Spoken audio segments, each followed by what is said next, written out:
everyone and welcome to Insights. In our last episode, we talked about how Hinduism can be still greater, and Rajesh told us about how India is a land of great wisdom and there are so many gurus that people are drawn to. So today, we are going to talk about some of India's contemporary gurus. Thanks, Ananya. It's good to be with you back again. But I think before we go to speak of the gurus themselves, I'd like to mention three great contributions that ancient India has made to the modern world. So let me guess, Rajesh. The first of these is yoga. Wonderful. You're right, Ananya. The first contribution is yoga. In the modern world, you have the gym, you have all kinds of contraptions, treadmill, running machine, weights. But ancient India invented something that you could use to keep healthy, you could use to connect with your inner self, and all you needed was Mother Earth. Today you have a yoga mat. I mean, you can buy a yoga mat on Amazon.com and use it. It's more comfortable. But you don't even need that. You don't need anything. It's such a wonderful thing. And it existed all these thousands of years ago before this new technology arrived. Now we have International Yoga Day. The UN celebrates it. In India also there's a revival. It's unfortunate that we lost faith in our own indigenous systems and yoga became popular in the West and then it came back to India. But there's a revival. It's a great contribution to the modern world. And the second great gift that India has given to the world? The second gift is Ayurveda. Ayurveda is this ancient medicinal system which is a great alternative to allopathy, the dominant Western industrial medical system that exists in the world. The problem with allopathy is that sometimes the medicines will kill you before the disease. Because in allopathy, you have lots of side effects. Allopathy is a wonderful medical system, but many of the medicines, they have lots of side effects. Even the antibiotics, they drain you. Speaking for myself, for the last 15 years, I haven't used antibiotics as far as flu is concerned, cough and cold is concerned. I just use Ayurveda and it works for me. 15 years is a long time. I won't say that Ayurveda is a one-stop medical treatment.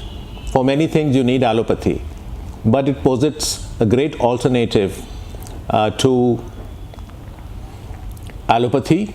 And I believe in the future, we will have MBBS courses in the world which will teach a kind of integrated medical system. So you'll have allopathy, you'll have homeopathy, you'll have Ayurveda. Certainly, Ayurveda is a great contribution to the world. And India's third gift to the world? The third gift is probably, Ananya, the most important gift, more important than Ayurveda, more important than yoga, and that is the gift of meditation. If you see the Judaic Trinity, that is Judaism, Islam, Christianity, there is practically no mention of meditation. Some of them might mention meditation, but just in passing. There will be Christian mystics, there is Sufism within Islam, and the Jews also have some reference to meditation, but it's a passing reference. Whereas in the East, there is not a single religion in the East which doesn't mention the great importance of meditation. Be it Hinduism, be it Buddhism, be it Jainism, be it Sikhism, everybody says meditation is so important to connect to yourself and to connect to the divine spirit. So I would say this is possibly ancient India's greatest contribution to the modern world, the science and the art of meditation. So shall we now talk about India's modern gurus who have popularized these things? Yes, Ananya, but before that I'd like to just preface my comments by once again mentioning that while credit goes to the individual gurus who have popularized these things, but the credit really goes to the land where these gurus have come from. The credit goes to this civilization, this ancient Hindu civilization which has given such wonderful things to the world. And Westerners who get interested in the Indian contributions, they can be attached to a particular guru. There is nothing wrong with that. Many people are devotees of Osho, many are devotees of Sadhguru, many believe that Mahesh Yogi is the greatest guru of all of them. But they should consider that connecting with the Hindu traditions also, because all these gurus are, they're making contributions because of where they come from. So it's not a coincidence that you find so many gurus in India, because it's a land which is, has so many vibrations, so much divine energy that these gurus are coming forward. If people want to become foreigners, if they want to become Hindus, to connect more deeply, we should welcome them. I'm not saying that we should do missionary activity. I mentioned that in an earlier talk, that missionary activity, you're trying to manipulate people's minds. But if people see something and they want to join the Hindu fold, we should welcome them. Okay, Rajesh, who are these modern age gurus that you speak of? Well, there is of course the great Vivekanand, and there is also Nobel laureate Rabindranath Tagore. But today I don't think we can talk about them. We'll talk about people who are there, the gurus who are there in post-independence India. So Vivekanand and Tagore are essentially pre-independence, you could say, although Tagore survived independence. So we won't talk about them. So Osho and Sadhguru? Yes. Before them, before Osho and Sadhguru, there was also Mahesh Yogi. So we can talk a bit about Mahesh Yogi as well. And I think we can speak about Sri Ravi Shankar also. So let's talk about 4 gurus today: Osho, Sadhguru, Mahesh Yogi, and Sri Ravi Shankar. And what about Jiddu Krishnamurti? Well, there are, so many other gurus, and some of them may be even more, elevated than the gurus whom we are discussing today. I don't want to get into that. So there are many great gurus such as S.N. Goenka, there is Jiddu Krishnamurti, there is Raman Maharishi, there is Dr. M, and there are others. But if we start discussing all the gurus, then I think we'll have to stay overnight over here. So let's keep our discussion confined to just 4 globally significant gurus, and we can talk about their contributions. So are we going to talk about only the contribution of these 4 gurus, or also their flaws and weaknesses?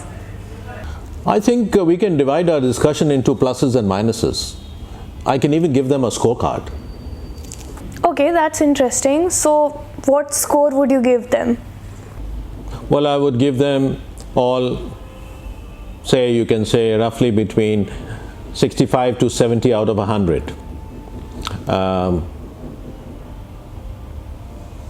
This is because they have their flaws, they have great contributions as well.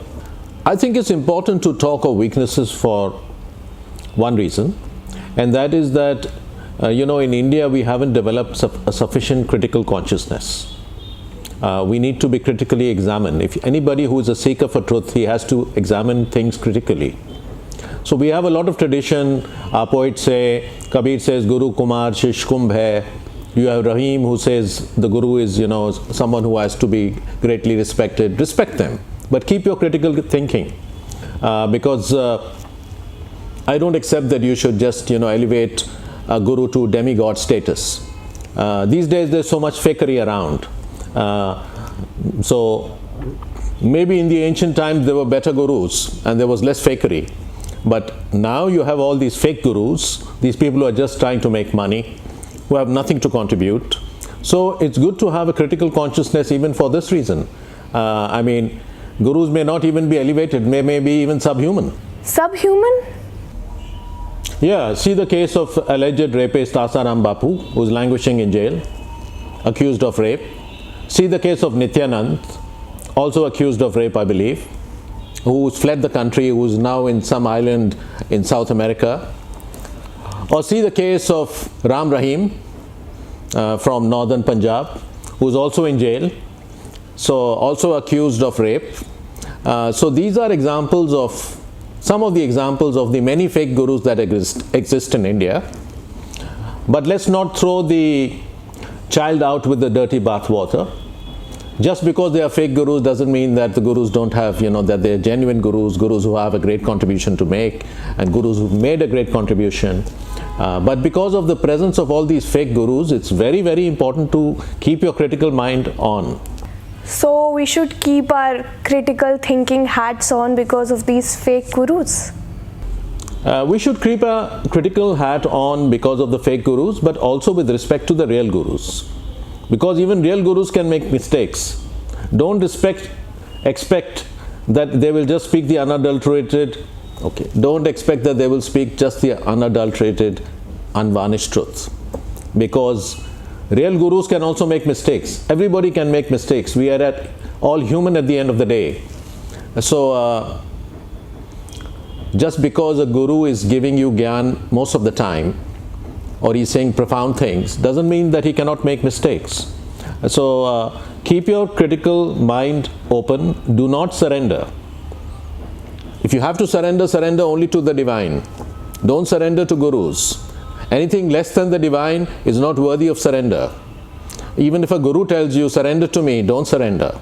Keep your mind on, because, the mind is the window to the divine, in a sense.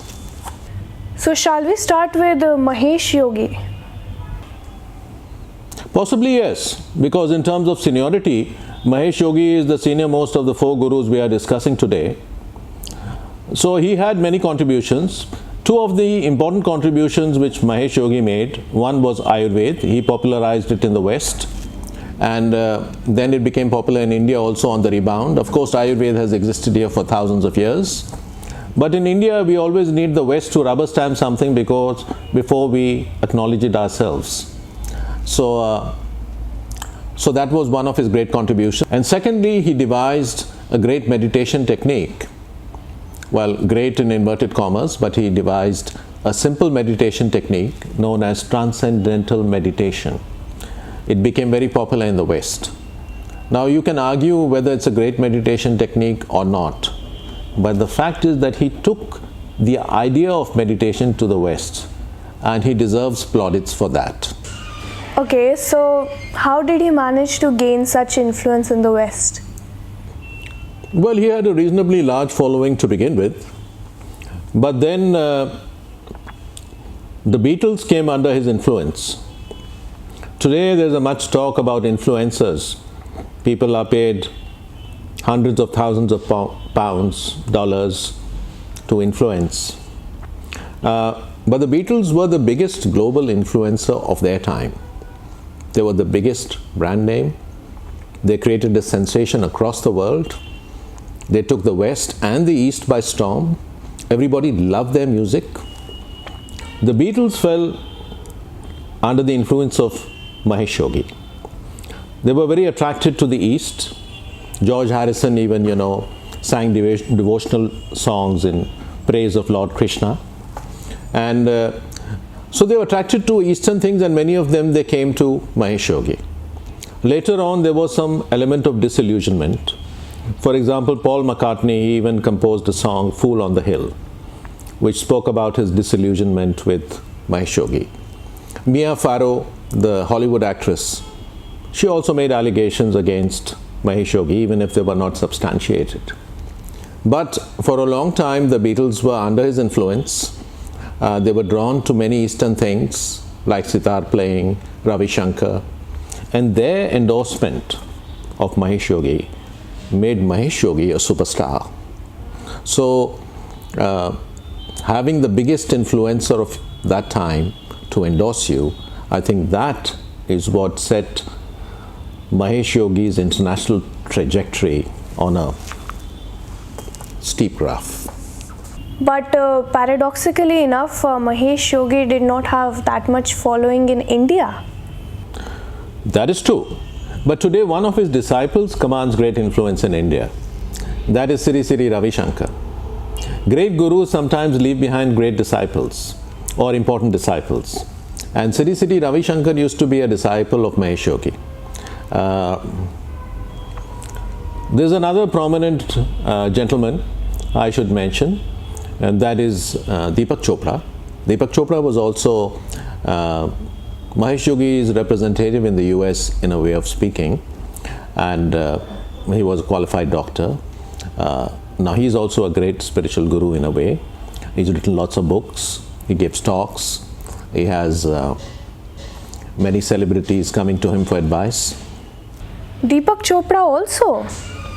Okay, that's interesting. I didn't know that they were Mahesh Yogi's disciples. Well, Sri Ravi Shankar and Deepak Chopra neither of them acknowledge Mahesh Yogi too often these days, because they are great global gurus in their own right. So I'm not saying that they are forgetting the debt to their guru, but they don't mention them too often. So they have become a guru on their own. They might not be meaning to insult Mahesh Yogi's memory in any way, but that's how it goes.